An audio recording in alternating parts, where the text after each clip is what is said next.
Assalamualaikum warahmatullahi wabarakatuh. Alhamdulillahirrahmanirrahim. Baiklah, kita lanjutkan pada nilai persatuan sebagai satu inti dari sila ketiga Pancasila.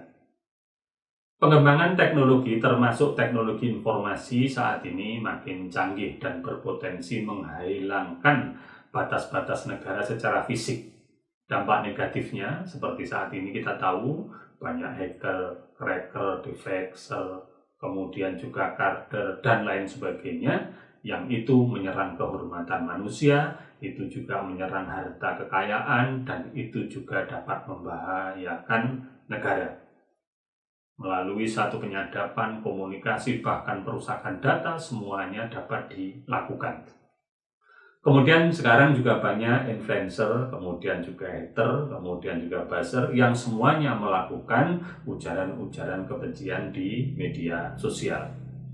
Jika teknologi-teknologi tersebut tidak dikendalikan, hasil penelitian itu tidak dilakukan, maka ini akan mengancam persatuan dan kesatuan bangsa Indonesia termasuk disintegrasi. Dan juga terjadi satu gesekan-gesekan yang menimbulkan konflik sosial. Karena itu saat ini banyak diciptakan undang-undang yang merupakan hasil penemuan teknologi, misalnya undang-undang tentang informasi dan transaksi elektronik, kemudian undang-undang komunikasi, kemudian juga undang-undang penyiaran, itu semua mengatur tentang cybercrime. Semuanya mengatur tentang kejahatan di bidang teknologi informasi. Hasil penelitian harus dapat menunjang persatuan Indonesia, termasuk penelitian di bidang hukum pidana. Misalnya, penelitian-penelitian yang diduga atau diperkirakan nanti itu akan menimbulkan suatu konflik di masyarakat, maka penelitian itu juga tidak dapat dilakukan. Baik konflik itu timbul karena proses penelitian maupun karena hasil penelitian. Karena bisa jadi hasil satu penelitian akan menjadikan atau menyebabkan terjadinya disintegrasi atau konflik sosial. Hasil penelitian yang dilakukan termasuk juga penemuan teknologi yang diperoleh oleh ilmuwan itu wajib digunakan untuk upaya persatuan, bukan untuk upaya disintegrasi. Kemudian kita lanjutkan pada nilai kerakyatan yang merupakan inti dari sila keempat Pancasila. Sila keempat Pancasila menggambarkan bahwa proses pengejawantahan kedaulatan rakyat versi Indonesia harus dijadikan sebagai landasan di dalam pengembangan iptek. Karena di dalam sila itu mengutamakan musyawarah untuk mencapai mufakat dan memposisikan rakyat sebagai pemilik kekuasaan tertinggi di negara Republik Indonesia.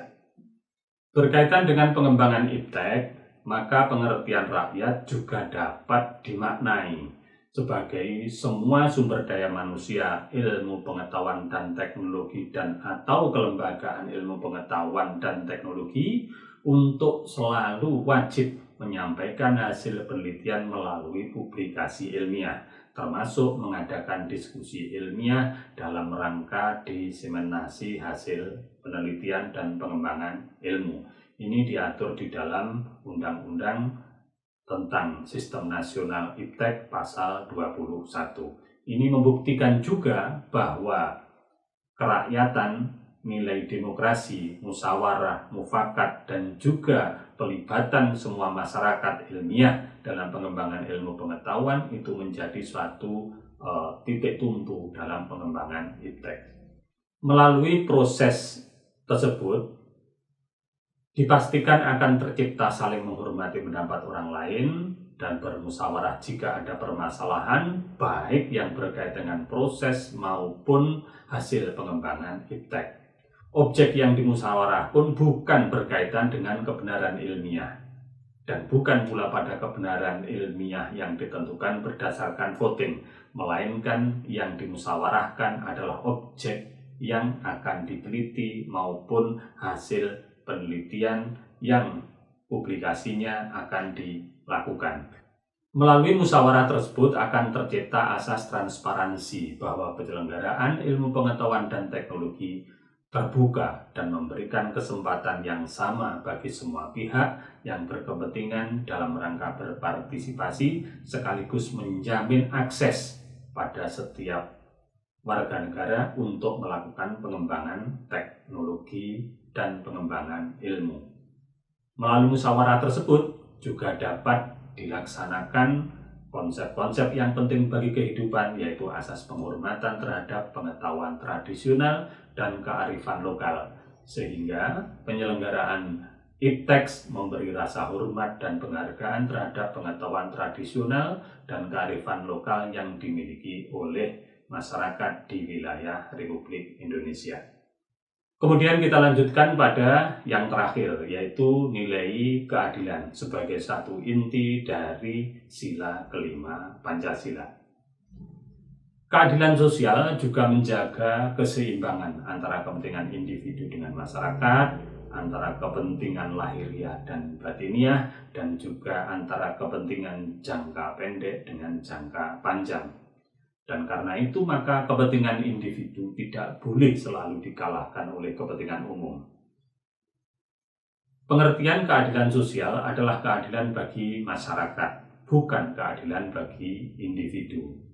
Meskipun individu adalah bagian dari masyarakat, tetapi Pancasila mempunyai satu konsepsi tersendiri berkaitan dengan keadilan sosial. Individu sebagai anggota dari masyarakat sangat dihormati dan dijunjung tinggi harkat dan martabatnya. Namun demikian, individualitas terhadap individu tidak dapat mengalahkan kepentingan-kepentingan umum yang diatur dalam peraturan perundang-undangan.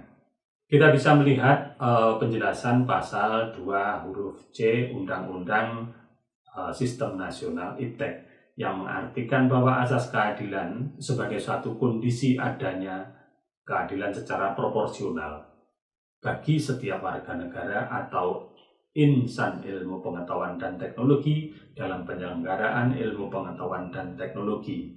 Dalam rangka apa?